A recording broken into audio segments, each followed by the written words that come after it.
Hamas से बड़ा Israel का ये नया दुश्मन कौन है और ये इजराइल के लिए है कितना बड़ा खतरा, कितनी बड़ी चुनौती। आज इसी पर करेंगे बात। आपके साथ मैं हूं समीर अब्बास, मेरे साथ रवि मिश्रा भी मौजूद हैं। इजराइल और हमास के बीच 46 दिन से विध्वंसक जंग जारी, दोनों तरफ से विनाशकारी हमले हो रहे हैं, लेकिन इस बीच युद्ध को लेकर 5 बड़े खुलासे हुए हैं जो हम आपके सामने रखने जा रहे हैं। पहला बड़ा खुलासा, इजराइल को तबाह करने के लिए हमास ने ईरान के साथ बड़ी रणनीति तैयार की है। वो रणनीति क्या है, इससे जुड़ी डिटेल हम आपको देंगे। दूसरा खुलासा यह है कि हिजबुल्लाह ने इजराइल पर हमले के लिए सर्दियों वाली साजिश रची है। अब इजराइल की तरफ से इसका क्या जवाब दिया जा सकता है, इस पर भी होगी बात।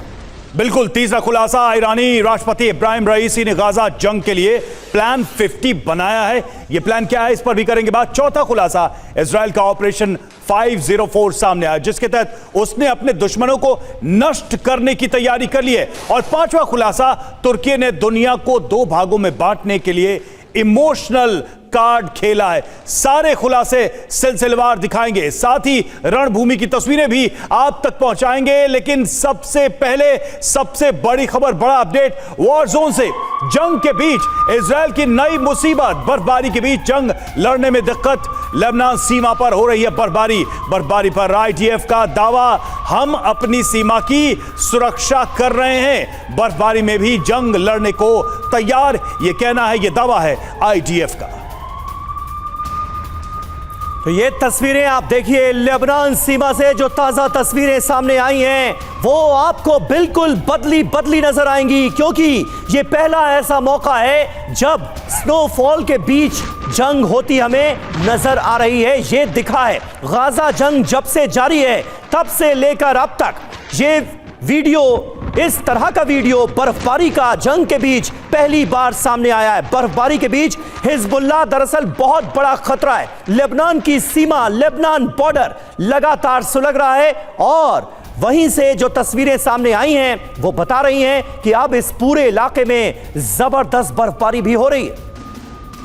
बिल्कुल, ठंड और बर्फबारी के बीच अब युद्ध होगा और ऐसे में आसान नहीं होगा। नॉर्थ के इस फ्रंट पर अपने दुश्मन को संभालना आईडीएफ के लिए, आप तस्वीरें देखिए किस तरह से, ये पहली तस्वीरें टीवी9 भारतवर्ष पर आप देख रहे हैं, जहां चारों तरफ बर्फ ही बर्फ है और इस बीच ये जंग भी जारी है।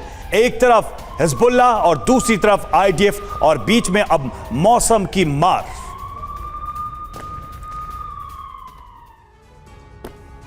तो देखिए इजराइल का ये नया दुश्मन कौन है, आइए इससे जुड़ी बड़ी डिटेल्स हम आपके सामने अब रखने जा रहे हैं। 17 और 19 नवंबर को बर्फबारी हुई है, जबरदस्त बर्फबारी हुई, पूरा इलाका बर्फ से ढक गया।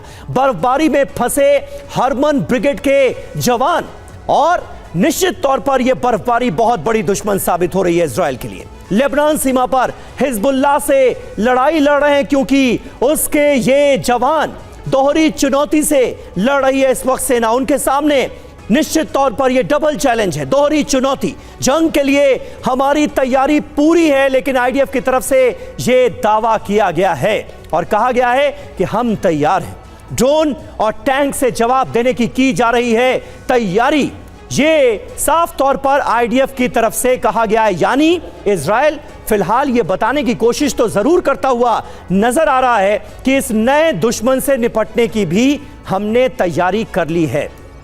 हमारे साथ इस वक्त कई खास मेहमान मौजूद हैं, जल्दी से उनसे आपका तारुफ करा दें। एयर मार्शल राजेश कुमार हमारे साथ मौजूद हैं, महेश सचदेव हमारे साथ मौजूद हैं, farmer diplomat. Brigadier DS Tripathi हमारे साथ मौजूद हैं। कैप्टन श्याम कुमार हमारे साथ मौजूद हैं। कैप्टन श्याम, किस तरह से आप देखते हैं इस बर्फबारी को और ये कितनी बड़ी चुनौती है इजराइल के लिए? आईडीएफ कह तो रही है कि बर्फबारी से कोई फर्क नहीं पड़ता, हमारा ऑपरेशन लगातार चलता रहेगा, हिजबुल्लाह से टक्कर लगातार जारी रहेगी, लेकिन क्या कोई डर होगा?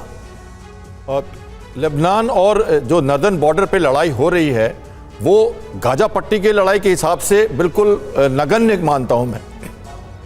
हालांकि ये जो छिटपुट लड़ाई हो रही है ये डिस्टेंट मोड पे लड़ाई हो रही है, ग्राउंड कॉन्टेक्ट तो ज्यादा नहीं है एक दूसरे से, तो ये ड्रोन का अटैक हो या रॉकेट का अटैक हो, ये एक तरह से दूर से लड़ाई हो रही है। तो दूर से लड़ाई हमने यूक्रेन के बर्फबारी में भी देखा है कि दूर की लड़ाई तो चलती ही रहती है। Surface to surface missile attacks, rocket launcher का प्रभाव, या जो टैंक्स के गोलाबारी, आर्टिलरी फायर, ये तो चलता रहेगा। और आज की जो टेक्नोलॉजी है उसके हिसाब से ये ह्यूमन रिसोर्सेज में प्रॉब्लम हो सकती है, पर जो टेक्निकली हमारे इक्विपमेंट हैं वो उसी तरह से काम करते रहेंगे।